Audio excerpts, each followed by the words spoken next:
over and under functioning shuts down any kind of curiosity or interests. I think in both parties, the person who's doing all the over functioning gets burnt out and gets resentful, right? And the person who's doing the under functioning isn't really interested in their part. If somebody's always going to kind of run the show and take care of things, if they can kind of interrupt that pattern, it just really opens up a lot of flexibility in the relationship. Welcome to the Get Your Marriage On podcast. I'm your host, Dan Purcell, a Christian marriage and intimacy expert and coach. I'm on a mission to help couples have the best sex and most emotionally intimate marriages possible. Our episodes cover topics you've always wondered about and are packed with practical advice designed to help you take your marriage to the next level.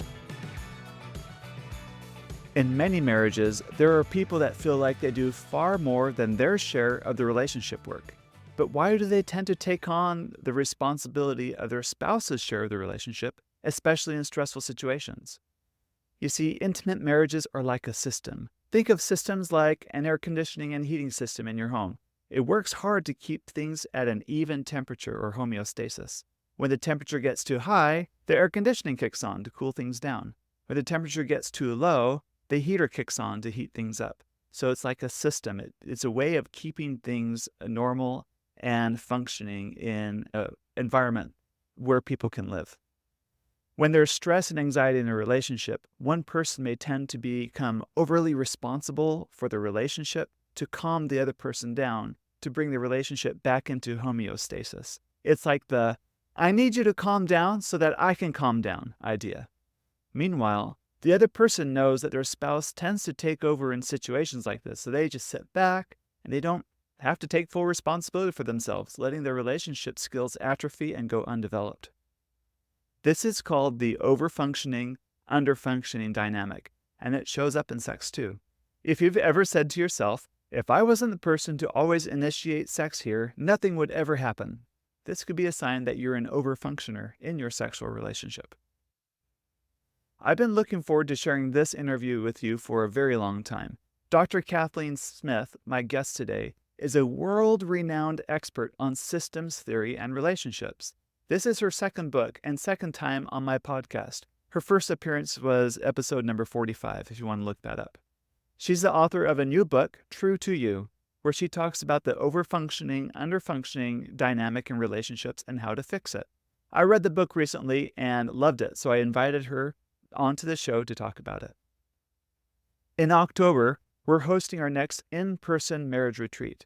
This is ideal for couples that are in otherwise happy marriages, but wish things were better in the intimacy department.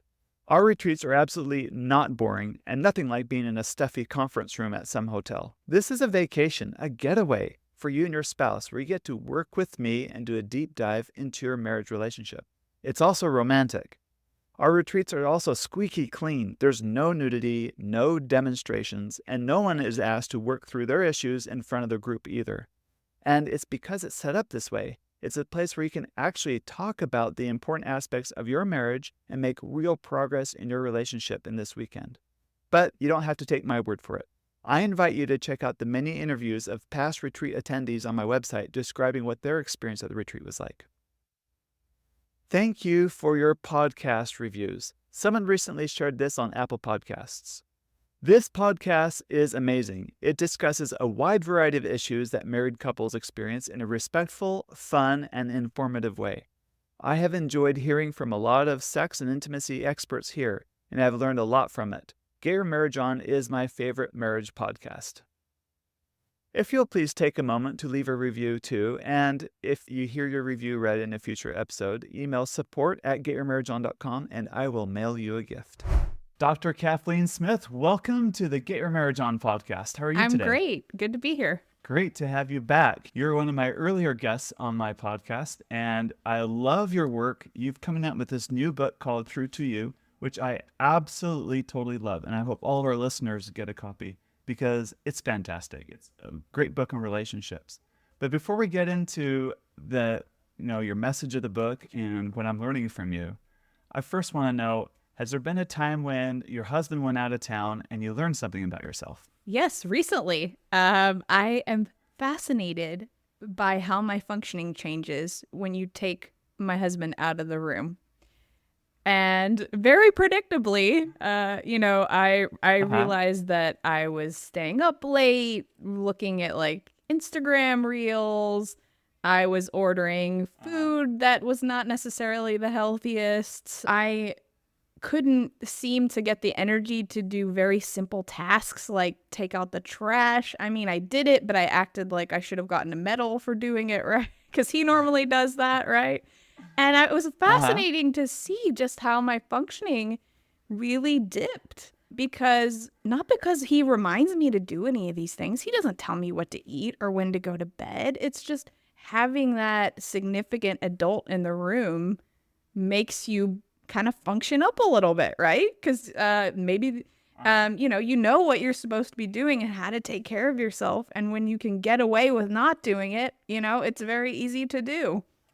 So, I tried not to be too hard on myself about it, but it's just really interesting to see how in our marriages, we are propped up a little bit by the other person. And that's not a good or a bad thing. It's a very natural thing. But it's also really good to be able to be responsible for yourself when you're solo, right? And so that's something that was kind of a sign to me that, I need to start working on this a little bit better. So the pressure's not all on him. Yeah. That's fun. So what do you mean by functioning? Someone listening to this may not know what you mean by my function. Yeah, functioning is just how you're operating. Can you get up and get these tasks done? Can you take care of yourself? Can you calm yourself down, right? Can you relate to other people, right? Those are all aspects of functioning, not just asking somebody, how are you feeling, right? How are you functioning? Right. What have you been able to make happen and not make happen? And that's so useful to pay attention to in the context of a marriage. It reminds me of one of my teenage daughters. She's very melodramatic. And when, she's having a problem in her relationships, her functioning goes way, way, way down. We can't count on her to do her part in our family or anything like that. Like, I guess that's like an example, right? Are you functioning? Are you able to do your tasks? Right. Right, because there's not always as much we can do about our feelings, but it's about how are you functioning? Even when the stress is up at home or at work or elsewhere, how do you want to be functioning? I think that's the real thing you can tinker with, not so much the feelings piece. Makes sense. All right. In the marriage, does one person tend to function more than the other sometimes? Yeah, you can get a kind of seesaw effect. I think it has a lot to do with our positions in our own families growing up, right? Were you the responsible oldest who was kind of directing everyone and helping take care of them? Were you a younger sibling who's just kind of along for the ride, And people could tell you to, if you needed to do something or they would do it for you, right? It has a lot to do with that. And so we often will marry people who are kind of a comfortable fit with that position we were in our family. So often you will see youngest and oldest marrying, not necessarily, but it happens a lot of the time. And we settle into these comfortable roles where one person tends to be over responsible for the other person who kind of goes along with it. Or the other person will kind of what's called under functioning and invites the help from the other person. It can sort of happen in either direction, right? And that's comfortable to a degree until you face a real challenge or the stress goes up, right? It's easy to kind of settle into that dynamic of one person sort of being more directing, being, in the theory I use, what's called being sort of irresponsibly over-involved with what the other person is doing and how they live their life. But that doesn't mean that it can't shift back and forth. There are many ways I might try and overfunction for my husband. And then there are ways where I might, like the example I gave, act less capable and invite his overfunctioning. So it can go back and forth, but sometimes it is sort of more of a fixed kind of seesaw that you'll see in a marriage. Gotcha. So you're a marriage and family therapist. You work with individuals and couples and families, help them in their dynamics and their relationships.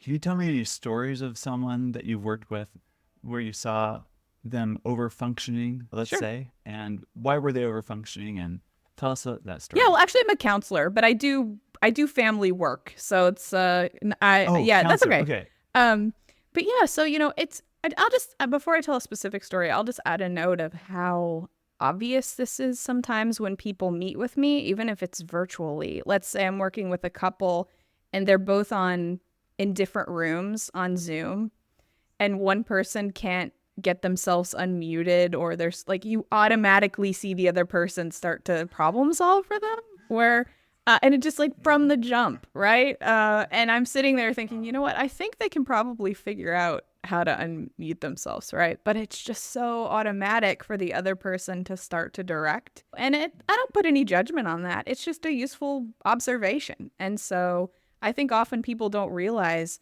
how quick they are to function for the other person. And they have it's not bad natured. It just is, it's just one way we keep things calm in a family or in a marriage. And so I can think of one example in particular, and I use this example in the book, the story that I tell. And obviously the stories in the book are sort of combinations of people, and I change the details. So it's, I like to protect people's confidentiality. But, I had somebody come in who really was focused on their spouse's functioning, in particular, a woman who's really focused on getting her husband to do various chores, right? And, maybe it was like mowing the yard or taking out the trash or fixing the sink. I can't remember the example I use in the book. And she noticed that she had given her husband a lot of direction. She had given him suggestions about how to remember to do this. She was leaving little Post-it notes on his steering wheel of his car, And lo and behold, did this make him function up or more capable? It did not, right? So often we invite the very opposite of what we want through our behavior, right? And this woman in particular began to learn about overfunctioning, but she was of the mindset that she wanted to step back to make him behave better. Oh, if I stop reminding him, if I stop bringing this up at all, he's going to start doing these things, right? And you think that might happen. Maybe it does sometimes.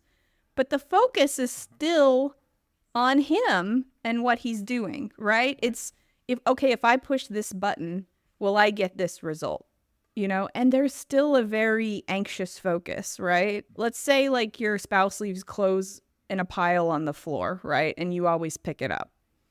And then one day you decide that you're not going to pick it up, but you're sitting there watching, going, okay, he's going to do this, right? That's still an anxious focus, right? And it's not about you. It's about trying to change them.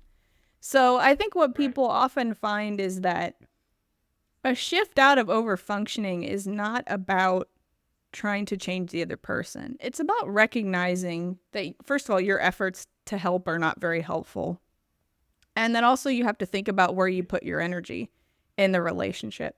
And sometimes people will rise to the occasion and sometimes they won't. And then you have to think about what you want to do. But so often we're just trying to change others in different ways. And maybe that looks like doing a lot for somebody or telling them how to live their life. Or maybe it looks like sort of anxiously monitoring them. But that's still kind of a way of overfunctioning because the focus is not on you and where you want to put your energy and how you want to manage yourself. So I think in this particular example that I gave with this woman, it wasn't about, let me stop doing all the chores and anxiously monitoring if my husband can be responsible. It was more about, where do I want to put my energy and what's really important and what's not, and is this the thing I want to focus on, or are there other things? And often maybe it was sort of learning to live with the yard being the grass being a little bit higher sometimes, and that was manageable, Why do we overfunction? Like from the outside, it looks like you're the hero. You're the nice person. You're the committed person. You're the involved person. You're the dedicated person. Yeah, it's an attempt to kind of manage tension, right? Or the lack of separateness between people, right?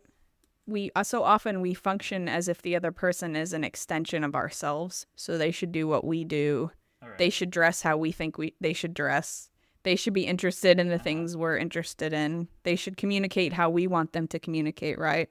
There's not a respect for the individuality of the other person.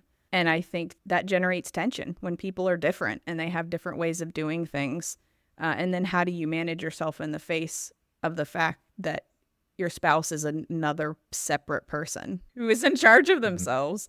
That can be deeply uncomfortable, if they walk out the door wearing some ridiculous outfit, right? To let them go out into the world as themselves. I did a reel about this on my Instagram, and the husband is trying to bake cookies, and he's following the instructions, and it says to grease the bottom of the pan. So he picks up the cookie sheet, and he turns it upside down and is doing the spray on the underside of the pan right when the wife walks in. She's like, "What are you doing?" It's like, "It says to spray the bottom of the pan." She's like, "It's not, you're supposed to spray like where the cookies will go." And he's purposely underfunctioning because he knows that if he can get caught doing something dumb or stupid, his wife will step in, and guess what she'll do? She'll make the cookies for him. And all he can just go back to back to the TV and watch the game. Yeah. Right?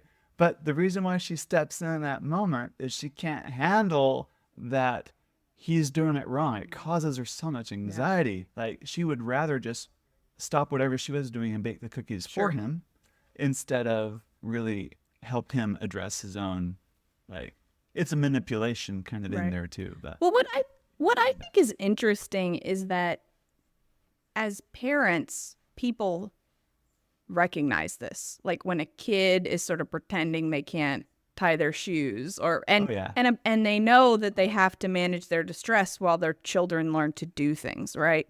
But we are not as good at remembering this with grown-ups and adults.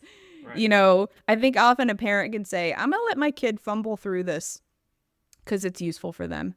Very rarely do we say that with a spouse or maybe somebody at work, because we forget that it's useful for the pan to mess up or the cookies to stick to the sheet, and then that they can problem solve based on that data. Yeah. Right. That's how learning happens. Yeah, that's right. All right, so the counterbalance to all this is underfunctioning. Why do we tend to underfunction in our relationships? I think because it's comfortable. That goes back to the piece I said about sort of our families of origin, right? Because there are people who are willing to direct us or take over or over-involve themselves. And so it can happen with somebody sort of inviting that out of you or you inviting that out of them. It can happen kind of in either direction. Or because functioning better is threatening, right? Saying what you actually think, being responsible for something. I'm thinking about, at home or at work or elsewhere. That's inherently risky because you might get it wrong or somebody might disagree with you, right? And so it's easier to just kind of coast and not do your part for fear that you'll fail or people won't be happy about it. So I think for a lot of folks, it becomes a very comfortable position, but at a great cost because the relationship doesn't get your skills and your capabilities. And B, people are putting a lot of energy into you, and there's not going to be much energy for them, for themselves. Yeah. And you miss out on your own growth because you let other people handle things for you. I think about a woman I've coached, and you alluded to a similar scenario in your book too. She's the youngest child in her family, and her parents died when she was in her teens. So the older siblings kind of passed her around and raised her and really felt really bad for her. So they did a lot. They did a lot to take care of her. And she married a very responsible man who kind of fit the mold of that, older sibling that just took care of everything for her. Fast forward years, now they're empty nesters. They're realizing they don't have a great sex life because he's always taken care of everything sexually in their relationship. She really hasn't had to put forth a lot of effort to even figure out what her sexual desires are or her own preferences and everything like that, because her husband always took care of those things. And now it was time to address those things, and that's when they came in for coaching. But it can be subtle. Maybe on the outside it looks like you're being so nice by doing all the things and helping out or pour this person because of the circumstances, but we tend to, I think, rush in too quick to selflessness. Yeah, I think one thing I observe in working with folks is how, and this relates to sex and intimacy as well, like how over and under functioning shuts down any kind of curiosity or interests. I think in both parties, the person who's doing all the over functioning gets burnt out and gets resentful, right? And the person who's doing the under functioning Yeah. isn't really interested in their part. If somebody's always going to kind of run the show and take care of things, why be interested if somebody else is just kind of handling everything? And so I think what people often find is if they can kind of interrupt that pattern, that both people have a greater capacity to be curious, about what's fun, what's interesting, what pleases them and their partner. It just really opens up a lot of flexibility in the relationship that you don't have when you're stuck in that kind of seesaw. And what I really appreciate is it doesn't really matter which person starts to act differently. It can be the overfunctioner or it can be the underfunctioner, and it makes a difference in the relationship. But often it is easier for the overfunctioner to start to do something differently because the underfunctioner doesn't have a lot of incentive to step up, right? Like, why would you? Not always. Right. Hey. Yeah. So Yeah. anybody can change. It does. I'm just always interested in whoever wants to volunteer. But often people are focused on the other person needing to be the volunteer. Yeah, that's right. Okay, I want to dive in a little bit deeper in sexual overfunctioning and Sure. underfunctioning. Can you give me a few more examples what it might look like? Like, how do you know, like, for example, the person comes in, I'm the higher desire for sex in my relationship. I desire it more. But what are the telltale signs that they're also overfunctioning in their sexual relationship in an unhealthy way? Yes, I think they have a very specific definition of what things getting better looks like. And I think they also have, I see a lot of assigning homework to the other partner. Like, we both have to read this book for things to get better, AKA, you need to read this book. I've already read it and now you need to read it, or I'm going to read it out loud to you and you're going to pay attention, right? About how we can have a better sex life, right? Like you see that. And I think I'm so guilty of all of these things, by the way. But I think what people forget is that there are multiple paths to things getting better, and that people can do something together, but also as individuals. When a person can say to their partner, I think it would be awesome if we were both curious about this part of our lives. How do you want to go about doing that? So that means maybe they read a different book, right? Or they listen to this podcast, Right. or they sit down and think about how they, want to be more responsive or to their partner, right? Like, there are so many things they can do. And that doesn't mean that a person will step up, but I think that it creates a greater possibility because there's not that pressure on them to function a certain way. When you can say to somebody, this is important to me, but I'm going to let you be in charge of how you step up. I think often people it can just kind of breathe a sigh of relief on both ends, because the overfunctioner is like, okay, now I don't have to assign all this reading to my wife or to my husband and check in on them, right? Right. That's kind of a downer, and the Uh-huh. other person can start to take responsibility for themselves in a way that they haven't before. So that's often a question I will have for couples, in particular when it comes to sex. Like, how do you want to be responsible for getting more curious about this? What does that look like to you? How do you not get too focused on managing how the other person navigates it? Because that is often what will happen. And, if somebody is putting that kind of pressure on you to function in a certain way and to get better in a certain way, the front part of your brain is not involved in that, Yeah. I like how you're saying it's about managing the other person in it. And I think overfunctioning, underfunctioning can manifest itself in patterns of how couples initiate sex. So I talk to a lot of individuals who I can see are overfunctioners, where they are sick and tired of always being the one to initiate sex. They wish it was a little more balanced so the other person showed more interest. So They try to interrupt the pattern by stop initiating, hoping that their spouse, the underfunctioning spouse, will step up and fill the void. And it doesn't. How come? That's really interesting. And that's a common thing that happens with folks. Yeah, I'm thinking about two things. Is there too much of a focus on keeping score? Because I think there is this question of it's useful for your partner to know what you're thinking and what you want and to not have to read your mind and guess. So what is your own part in getting your needs met? That doesn't mean you have to speak up every time, but often I think when there's anxiety in the relationship, we shift into this kind of keeping score. And often, like just the example I gave before about the woman whose husband, wouldn't mow the yard. Even if you're waiting for the other person to step up, they can sense when you have an anxious focus on them, right? And that Yes. and that can really shut down a person's sort of move towards being responsible, right? And so to think about sort of how do you manage yourself while a person kind of fumbles their way towards being a more responsible part? So if the other person does initiate, or if they don't do it exactly the way you want to, how do you not shut that down or criticize? How do you kind of just have fun with it and be a little bit more lighthearted?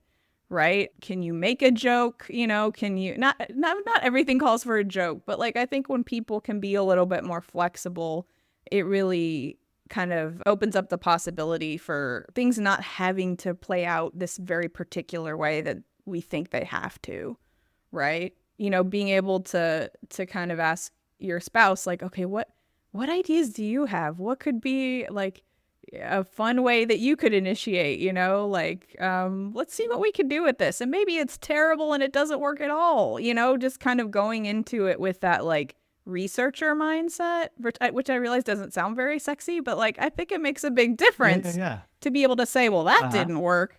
What do we want to do now? Like it just puts less pressure on people needing to operate a certain way. So I think that lightheartedness, that openness to things getting solved in a different way than you had imagined really does so much. Gotcha. You say this line over and over in your book that I love. It's about not being responsible for your spouse, it's being responsible to your spouse. Can you elaborate on that a little bit more in this context? Yeah, being responsible to somebody is thinking about how you want to show up and be present and be sort of a thoughtful, responsible human in relationship to them. Because we're really, when you think about how do I want to be responsible to my spouse, that could look like this is how I share my thinking or my needs. This is how I listen to them and be thoughtful and respectful. Maybe being responsible to them is when they're anxious, I sit there and listen instead of fixing the problem for them, right? That's a different way of functioning where you're connected to them, but you're not treating them like, they're a part of you, that they're a separate person in some ways. And often the ways that we try and be responsible for people isn't really that's helpful. It's that what in Bowen theory is called, as I said before, being irresponsibly over-involved. It's not really a type of responsibility at all. Any tips on how to metabolize the anxiety in relationships instead of being so reactive to them? Somehow to process them better. Because that's a life work, right? Yeah.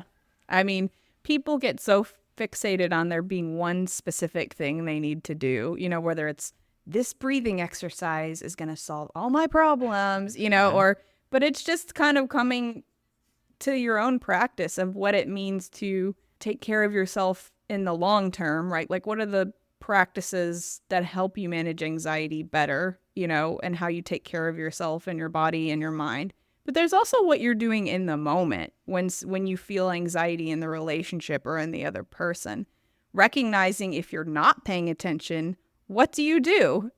And then asking yourself, what do I want to do instead? So like the classic example, I think, is always like if your spouse walks in the door and they're distressed about something. If you're not paying attention, what do you do? Do you try and fix their problem? Do you assume it's something that you did?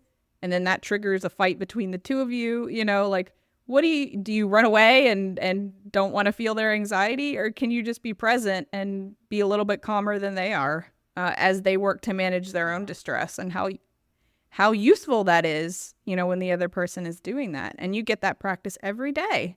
So there's no particular fix. It's just recognizing in the moment and saying, what do I want to do with myself? Do I want to take a deep breath? Do I want to ask a good question instead of giving an answer? I mean, there's a million things you can do. That's good. We've talked a lot about a sexual overfunctioner, how they're really fixated on their spouse, and they kind of have one way of thinking of how things should improve here, instead of the broader question of how are each of us going to be responsible for our sexual relationship. What about underfunctioners? What about them? How do they get out of their sexual underfunctioning on themselves? Yeah, I think part of the challenge is, what do you do when somebody tries to make a project out of you? Do you go along with it and try and keep them happy? Do you run away and avoid it? Or do you fight back and attack them and criticize them, right? So what's an option that's none of those things? That's being able to kind of ask yourself, how do I want to represent myself? And that applies to sex as well. How do I show up? What do I think I need to get curious about? What are my own measures for this in this arena of life? Like, how do I tell if things are going well or not? What does my functioning look like if they are? Like, you can have your own definition of that, but I think often what people do is their definition is my spouse happy with me or not? That their feelings become the metric, right? Versus, like, if you were giving yourself your own little self-evaluation, like, what would you look for? What would be the signs? What are your own beliefs about the role of sex or intimacy in a marriage? Most people have not sat down and written those out. That can be it doesn't sound very fun, but that's a really useful practice that I think helps people get clearer with themselves about what they're trying to do and who they're trying to be, and who they want to be for their partner or their spouse, right? So I think often people think that they have to be interested or curious first for this to happen, but I think you just need some good questions, and then the curiosity can kind of follow, because you're starting to think about your own part, and there's less focus on the other person. But I think often what I have found, if I'm like going back to the cookie sheet, like if I see my husband loading dishwasher a way I wouldn't, or like I'm weird about like knives, if he's using a giant knife to cut something that I think a small knife, and I'm, and I'm like, what are you doing? Don't, use this instead. He is very good because he can say, Kathleen, I am in charge of myself. I will let you know if I need some assistance. And so I think when the underfunctioner can say, let me see what I can do with this. I have this theory that if I start to get more interested in my part in our sex life, I think it's going to make a difference. Can you just back off? Can you wait and see if that does? Because I really think that it will, and I don't think it's fair to you to always have to have the solutions. Often the overfunctioner will not like that. They will push back because they have lots of good ideas. But I think if you can kind of hang in there and be calm and say, let's play around. Let's see. Let me see what I can do. You have no idea how high I can fly, right? Like just being able to kind of, like I said, be lighthearted about it. I think it often makes a difference. And it's not your job to teach the other person to stop overfunctioning, because that is its own form of overfunctioning, right? It's just to remind them that you're a person who can solve problems, and do better for yourself. And hopefully they'll listen to you. Great. As we conclude this, there's something I learned from you, and that is to think more about the process by which we make our decisions. Like the how we arrive to our decisions is far more important than the why or the what of the decisions were.